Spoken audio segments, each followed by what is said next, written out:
E o sonho do Fluminense durou apenas 40 segundos. E há quem diga que durou muito. Olha, eu não tô aqui para zoar o Fluminense. Eu torci pelo Fluminense, de verdade. Acreditei que seria possível e me enganei. Eu me esqueci que o Manchester City estava mesmo jogando com freio de mão puxado contra o Urawa Reds.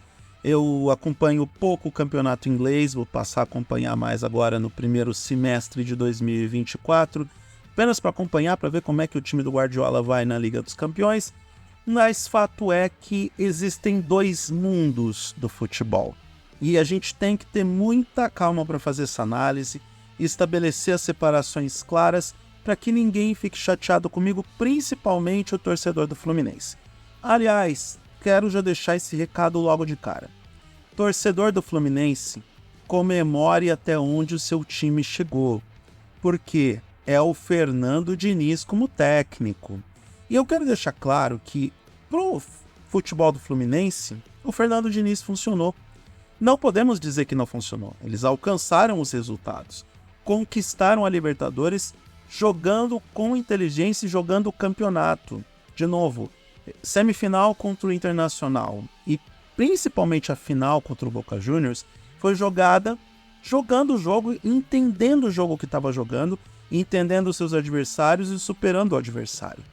O Manchester City é literalmente outro mundo. E aí a gente volta para aquela discussão da diferença do futebol da Europa pro futebol da América do Sul, ou das Américas, ou de qualquer outro continente. É simples de entender. Esses caras do Manchester City, eles estão treinando e jogando juntos há muito tempo. Tem jogadores ali que estão há anos no time. E é um sistema que funciona quando você pode treinar toda semana. Da mesma forma como o Fluminense funcionou, porque o Diniz teve aquele contato diário, semanal, com aquele time. Quando chega nas seleções, a diferença entre futebol europeu e futebol sul-americano se estreita drasticamente, e aí também nos outros continentes, o futebol africano, o futebol asiático, até mesmo o norte-americano ou da América do Norte Central, se nivela mais por dois fatores. Primeiro, porque os jogadores estão jogando nos principais centros, todos os jogadores do mundo. A gente tem jogadores japoneses jogando na Europa, sul-coreanos, africanos, e aí a coisa dá uma nivelada porque esse handicap técnico dos jogadores, dos indivíduos, acaba subindo. E segundo fator, a mesma situação que a seleção brasileira tem de reunir o time numa concentração, treinar 2 dias, jogar o primeiro jogo, descansar no dia seguinte, treinar mais 2 dias e jogar o segundo jogo no 7º dia e depois cada um vai para um lado, acontece o mesmo nas seleções europeias. Então, Copa do Mundo, Eurocopa, Copa América, são torneios de tiro curto, onde os times não têm muito tempo, as seleções, no caso, não têm muito tempo para se preparar, e aí tudo se nivela. Aquela seleção que não tem tanta tradição passa, aquele time que teoricamente não é o favorito vence, e aí você tem resultados como a Copa do Mundo de 2022 com a Argentina campeã. Se bem que praticamente todas as simulações e analistas apontavam a Argentina como campeã do mundo antes mesmo do torneio começar. Dito tudo isso, é fácil entender o 4-0 do Manchester City contra o Fluminense. Eles vivem em outro mundo, eles estão em outro planeta, é outra filosofia de futebol e principalmente outra forma de se ver o futebol estruturado. E isso porque na Europa eles também estão brigando por conta de um calendário que está super inchado, os jogadores jogando o tempo todo, as equipes com jogos quarta e domingo, e ainda assim eles conseguem ser superiores no planejamento, na organização, na qualidade técnica e no poderio financeiro. É claro que envolve muito dinheiro nesse negócio. O Manchester City é uma potência econômica, além de ser uma potência técnica, e mesmo com os times brasileiros dominando o continente, porque, convenhamos, o dinheiro de alguma forma está rolando aqui, fica realmente muito difícil competir com os caras. Chegou no momento que eu entendi que o Fluminense tinha que jogar para perder de pouco. O dinizismo não ia funcionar contra a filosofia do Pep Guardiola.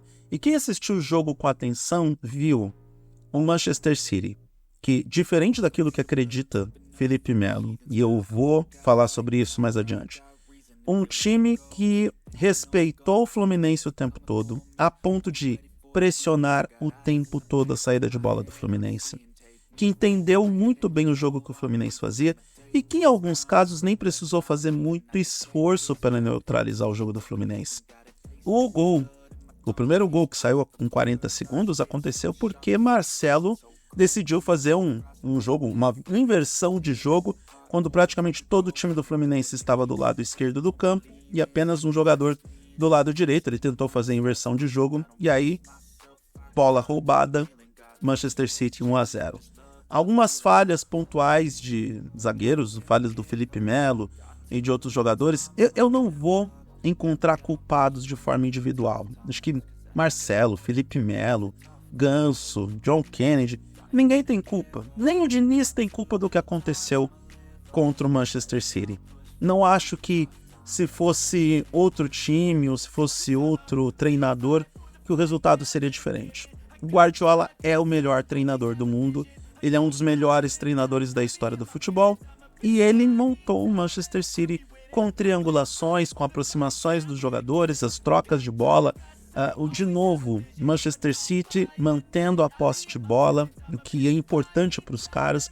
A filosofia do jogo construtivo deles é segurar a posse de bola e com isso construir as oportunidades, porque é você quem controla o jogo e não necessariamente você que propõe o jogo.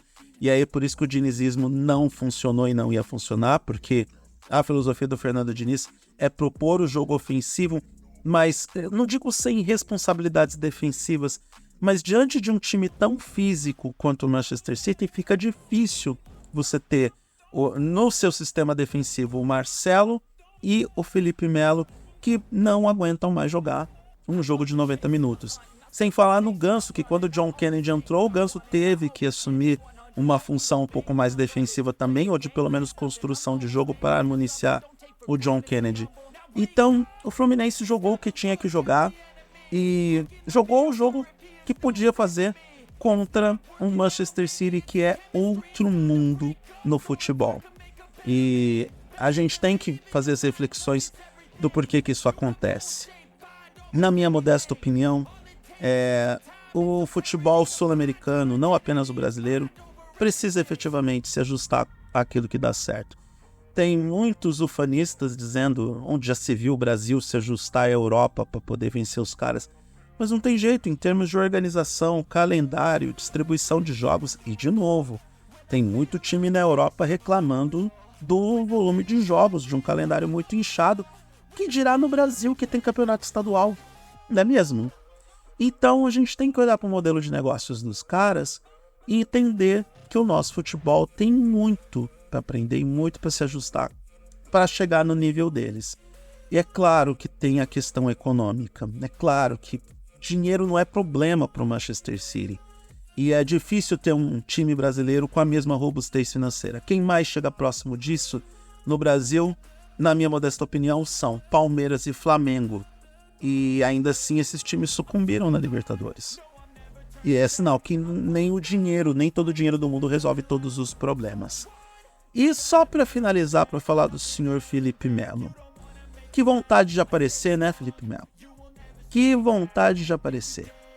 Ele alega que o Jack Grealish não teve respeito pelo time do Fluminense. Eu não consigo detectar, bom, a não ser que seja algo individual, mas no coletivo do Manchester City, eu não consigo detectar um time que teve desrespeito pelo time carioca. Muito pelo contrário. Eu acho que o Manchester City estudou o suficiente o Fluminense. O Guardiola teve esse cuidado de entender como o Fluminense jogava e trabalhar no sistema de jogo para neutralizar o Fluminense, e funcionou. Inclusive, estudando essa pressão na saída de bola, que uma hora a saída de bola do Fluminense iria falhar, como de fato aconteceu algumas vezes, e aproveitar esses momentos para produzir os gols que fez. Lembrando que o Manchester City não contava nem com Haaland, nem com Kevin De Bruyne, e olha que eu cheguei a dizer que esses caras estavam com medo do Fluminense. Torcedor do Fluminense, não fica triste, não fica chateado, não fica puto. Não gravei esse vídeo para zoar vocês. Se bem que se o dinizismo ganhasse do Pepe Guardiola, eu ia pedir para parar o mundo e descer, porque difícil, né, amigos?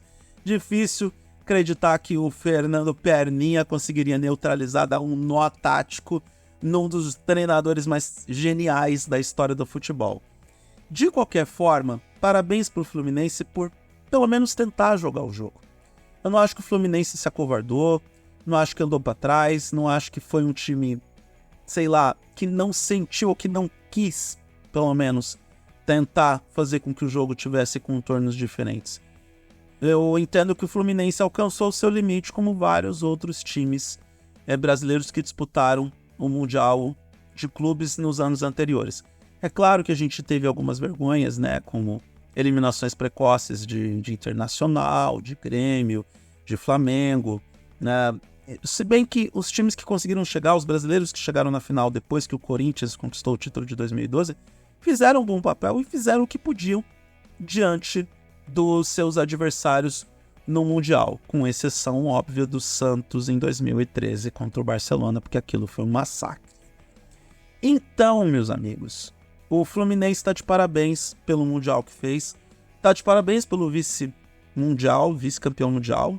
Outros gostariam de estar no lugar do Fluminense hoje, por exemplo, Flamengo, que jogou um rio de dinheiro e não conseguiu sequer passar do Olímpia do Paraguai. Então, o título da Libertadores, que é inédito para o Fluminense, é o maior troféu que esse time pode ter na temporada de 2023, o maior troféu do trabalho do Diniz, que, mesmo eu tendo várias coisas contra a pessoa dele e o trabalho dele, funcionou num Fluminense que teve mescla de jovens com veteranos. Isso é algo muito positivo. Isso deve ser comemorado pelo torcedor do Fluminense, deve ser respeitado pelos adversários e, principalmente, torcedores de Botafogo, Flamengo e Vasco, que escapou da segunda divisão. Quem são vocês na fila do pão até janeiro do ano que vem? Hein? Que afinal de contas, quem tá comemorando o vice-mundial, e tem que comemorar mesmo, é o Fluminense. O Flusão da massa. O Flusão do John Kennedy, né? John Kennedy na terra e Deus no céu. Ninguém chega ao pai senão por John Kennedy. Obrigado, John Kennedy, pela graça alcançada. E, aliás, olho nesse garoto, tá? Fluminense, cuidem bem do John Kennedy, tá? Que ele é o futuro do time. Eu acho que ele é um dos futuros do futebol brasileiro.